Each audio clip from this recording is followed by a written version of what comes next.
Hello दोस्तों, नमः शिवाय।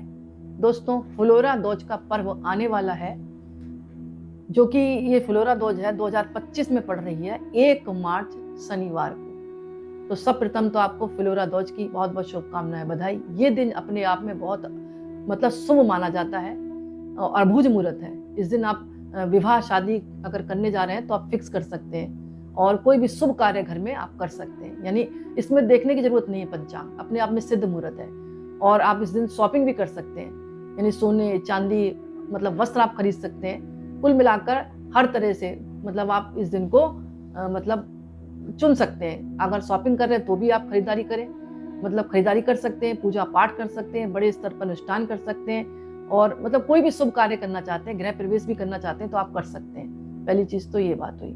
दूसरी चीज, ये दिन जो है अपने आप में बहुत शुभ माना गया है। इस दिन प्रातःकाल स्नान करें, व्रत करते हैं तो व्रत का संकल्प करें, नहीं भी करते हैं तो भी आप पूजा जरूर करें। चौकी स्थापित करें, भगवान श्री कृष्ण और राधा जी की कोई फोटो हो, प्रतिमा हो रखें, पंचामृत से भगवान को स्नान कराएं, उनको पीले वस्त्र अर्पण करें, या रंग बिरंगे वस्त्र भी आप अर्पण कर सकते हैं। रंग बिरंगे फूलों की माला श्री कृष्ण और राधा जी को आप पहनाएं, उनके माथे पर तिलक लगाएं, माँ को श्रृंगार की सामग्री अर्पण करें, माँ को गजरा अर्पण करें, और एक अखंड दीपक आप जला दें।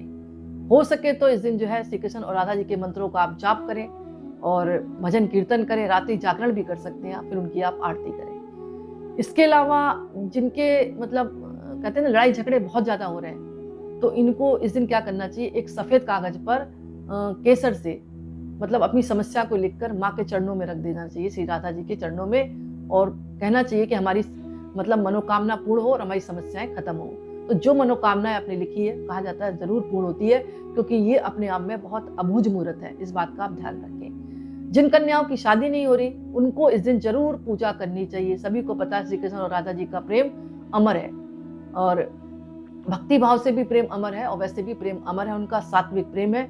तो जिन कन्याओं की शादी नहीं हुई है, वो शादी के लिए प्रार्थना करते हैं, श्री कृष्ण और राधा जी के मंदिर में जाकर पूजा करते हैं, पीले फूलों की माला अर्पण करते हैं, खुद भी इस दिन पीले वस्त्र पहनते हैं और माता से प्रार्थना करते हैं, तो उन कन्याओं की शादी के जल्दी योग बनते हैं। और इस दिन तुलसी की माला जरूर भगवान को अर्पण करें। अगर तुलसी पत्र इतने नहीं मिल रहे हैं तो 1-2 तोड़कर आप भगवान के भोग में जरूर अर्पण करें।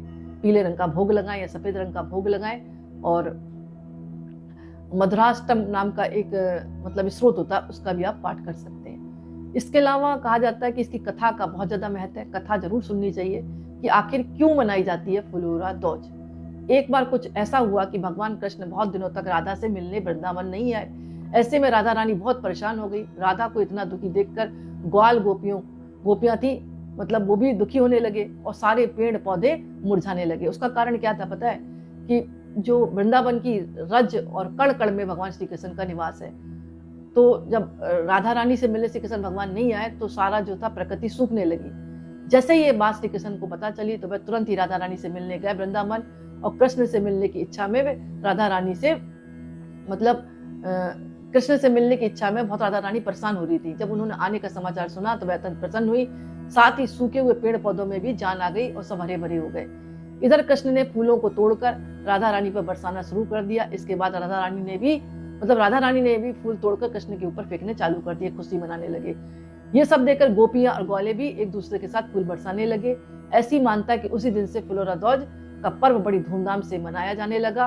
तभी से हर वर्ष मथुरा में फूलों की होली फ्लोरा दोज पर खेली जाती है। तो मंदिरों को भी बहुत अच्छी तरह सजाया जाता है। इसकी शुरुआत तभी से हुई थी जब श्री कृष्ण भगवान ने फूलों को बरसाना राधा रानी पर शुरू किया था। फिर राधा रानी ने भगवान श्री कृष्ण पर भी फूल बरसाए, और फिर ग्वाले और गोपियां भी फूलों से होली खेली। तो कहा जाता है इस दिन जो है भगवान के साथ भी आप फूलों से होली खेलें। यानी मंदिर में जाए तो 2 फूल भगवान को आप अर्पण कर दें, और 1 फूल प्रसाद के स्वरूप पर अपने पास पर्स में रख लें। तो कहा जाता है कि आर्थिक स्थिति मजबूत होती है। तो इस तरह आपको पूजा करनी है, और गुलाल भी भगवान को आप अर्पण कर सकते हैं और फिर अपने माथे पर लगाएं। यानी ये दिन अपने आप में बहुत कहा जाता है अभुज मुहूर्त है।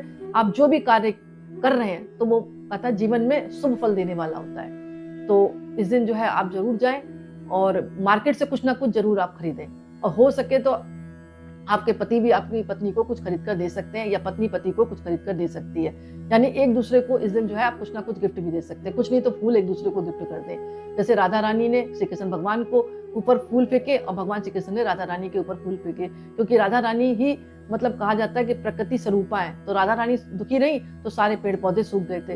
तो मेरा कहने का मतलब यही है, ये दिन बहुत अच्छी तरह आप सेलिब्रेट करें, घर में खीर पूड़ी बनाएं और भोग लगाएं माता राधा का और कृष्ण भगवान का, बाद में छोटी छोटी कन्याएं और बच्चों को बांट दें। माता को श्रृंगार की सामग्री और चुन्नी जरूर अर्पण करें, इस बात का आप ध्यान रखें। अखंड दीपक जलाएं जो रात भर जलता रहे। यहाँ पर एक बात आती है, दूज का चांद जरूर आप देखें, फ्लोरा दूज का चांद आप छत पर जाकर जरूर देखें, चंद्रमा को नमन करें, आपका मानसिक तनाव मिटेगा। और चंद्रमा को देखने के बाद अपनी माता जो घर में आपकी बैठी है उनके चरण स्पर्श जरूर करें, क्योंकि ज्योतिषी में ज्योतिषाचार्य जो जितने भी हैं सभी बताएंगे आपको कि चंद्रमा का संबंध माता से होता है। तो आप माता की इज्जत करें, माता का सम्मान करें, बड़े बुजुर्गों का सम्मान करें, दादी हो तो उनका सम्मान करें। और इसके अलावा गाय की सेवा जरूर करें, इस दिन तिलक लगाएं, गाय के खुरों में माला पहनाएं, गाय की परिक्रमा करें और टीका लगाने के बाद उनकी आरती करें, कुछ मिष्ठान खिलाएं और परिक्रमा करने के बाद मतलब उनके जो चरण की रज अपने माथे पर लगाएं और पूंछ से जो है थोड़ा सा अपने माथे पर झाड़ा लगा लें, तो किसी भी तरह की नकारात्मक ऊर्जा वो दूर होगी और आपकी मनोकामना शीघ्र पूर्ण होगी। और इस दिन जो है जितना हो सके शुभ कार्य करें, पशु पक्षियों की सेवा करें, गरीबों को दान दे, कुछ ना कुछ दान पुण्य भी जरूर करें। और फूलों की कई माला ले जाए, मंदिर में भी आप जो है भगवान को समर्पित कर दें, ब्राह्मण को दे दे ताकि ब्राह्मण जो है मंदिर में चढ़ा सके। और गुलाब का जो इत्र होता है ना वो भी जाकर आप मंदिर में चढ़वा सकते हैं। एक गजरा ले जाए, माँ को गजरा बहुत प्रिय है सफेद रंग का, वो ब्राह्मण को दे दे, वहां पर कह दे श्री कृष्ण राधा जी के मतलब चरणों में रखकर माता राधा रानी के मतलब वो बालों में लगा दें। तो इस तरह अगर आप कार्य करते हैं तो आपका पूरा दिन शुभ बीतेगा, घर में बरकत आएगी, आर्थिक स्थिति मजबूत होगी। क्योंकि मंदिर का एक फूल ले आया, वहां से मंदिर का फूल लाकर आप जो है अपने पर्स में भी रख सकते हैं, कहा जाता है आर्थिक स्थिति मजबूत होती है। कुल मिलाकर इस दिन जो है अच्छी तरह आप तैयार हो, घर की महिला को भी अच्छी तरह तैयार होना चाहिए, पुरुष को भी अच्छी तरह तैयार होना चाहिए और तैयार होने के बाद विधिवत पूजा करें।